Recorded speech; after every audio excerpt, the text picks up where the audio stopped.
નમસ્કાર દર્શક મિત્રો, ધ લોકસત્તા શોમાં આપનું સ્વાગત છે।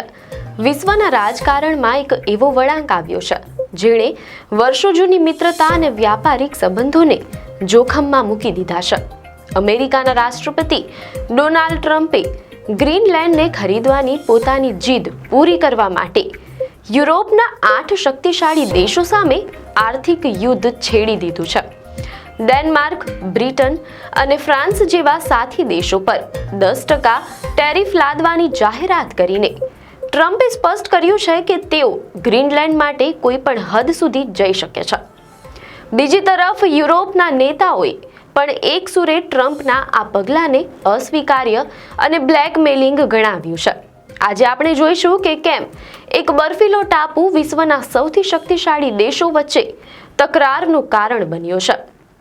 રાષ્ટ્રપતિ ટ્રમ્પે social media platform truth social પર એક વિસ્ફોટક પોસ્ટ દ્વારા જાહેરાત કરી છે કે 1 ફેબ્રુઆરી 2026થી 8 યુરોપિયન દેશો પર 10% ટેરિફ લાગુ થશે। આ યાદીમાં Denmark, Norway, Sweden, France, Germany, Britain, Netherlands અને ફિનલેન્ડનો સમાવેશ થાય છે।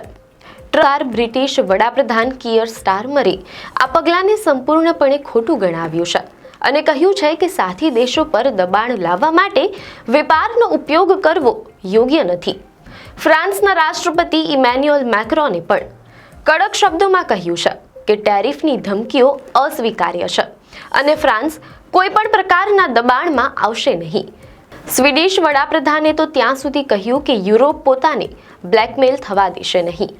આ નેતાઓનું માનવું છે કે ગ્રીનલેન્ડની સાર્વભૌમત્વ બિનવાટાઘાટ પાત્ર છે। સવાલ એ થાય છે કે ટ્રમ્પ આટલા આગ્રહી કેમ છે?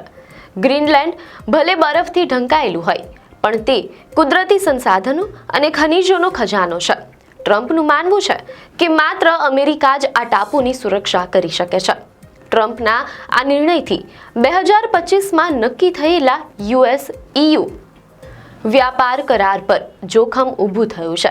ટ્રમ્પના આ નિર્ણયથી 2025માં નક્કી થયેલા US-EU વ્યાપાર કરાર પર મોટું જોખમ ઊભું થયું છે। મીડિયા અહેવાલો અનુસાર યુરોપિયન પીપલ્સ પાર્ટી EPPના નેતા મેનફ્રેડ વેબરે આ મુદ્દે કડક વલણ અપનાવ્યું છે। વેબરે સોશિયલ મીડિયા પ્લેટફોર્મ X પર સ્પષ્ટપણે લખ્યું છે કે EPP EU-US વેપાર કરારની તરફેણમાં છે, પરંતુ ગ્રીનલેન્ડ અંગે ડોનાલ્ડ ટ્રમ્પની ધમકીઓને ધ્યાનમાં રાખીને આ સમયે મંજૂરી મળવાની શક્યતા ઓછી છે। US ઉત્પાદનો પર 0% ટેરિફ હાલ પૂરતો મુલતવી રાખવો જોઈએ। આર્થિક નિષ્ણાંતો માને છે કે જો આ તણાવ વધશે તો વૈશ્વિક બજારોમાં ભારે અસ્થિરતા આવશે અને સોના ચાંદીના ભાવમાં ઉછાળો જોવા મળી શકે છે। ટ્રમ્પની યોજનાઓ સામે જમીની સ્તર પર પણ ભારે વિરોધ થઈ રહ્યો છે। મીડિયા અહેવાલોમાં જાણવા મળેલ છે કે ગ્રીનલેન્ડની રાજધાની નુક અને ડેનમાર્કના કોપનહેગનમાં હજારો લોકો રસ્તા પર ઉતરી આવ્યા છે। લોકો ગ્રીનલેન્ડ બિકાવ નથી અને ગ્રીનલેન્ડ પરથી હાથ હટાવો ના નારા લગાવી રહ્યા છે। સરકારી આંકડા મુજબ લગભગ 85% ગ્રીનલેન્ડ વાસીઓ અમેરિકામાં જોડાવાની વિરુદ્ધ છે।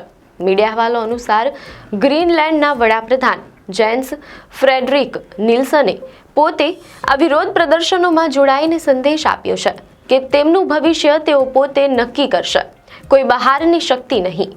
ગ્રીનલેન્ડનો આ મુદ્દો હવે માત્ર જમીનના ટુકડા પૂરતો મર્યાદિત રહ્યો નથી, પરંતુ તે આંતરરાષ્ટ્રીય કાયદા અને લોકશાહી મૂલ્યોની કસોટી સમાન બની ગયો છે। શું ટ્રમ્પની ટેરિફ નીતિ યુરોપને નમાવી શકશે કે પછી યુરોપની એકતા ટ્રમ્પને પોતાના પગલાં પાછા ખેંચવા મજબૂર કરશે? એ તો આગામી સમય જ બતાવશે। તમારા મંતવ્યો અમને કોમેન્ટ બોક્સમાં જરૂર જણાવશો। આપને માહિતી સારી લાગી હોય તો વિડીયોને લાઇક અને શેર કરજો, ચેનલને સબસ્ક્રાઇબ કરજો।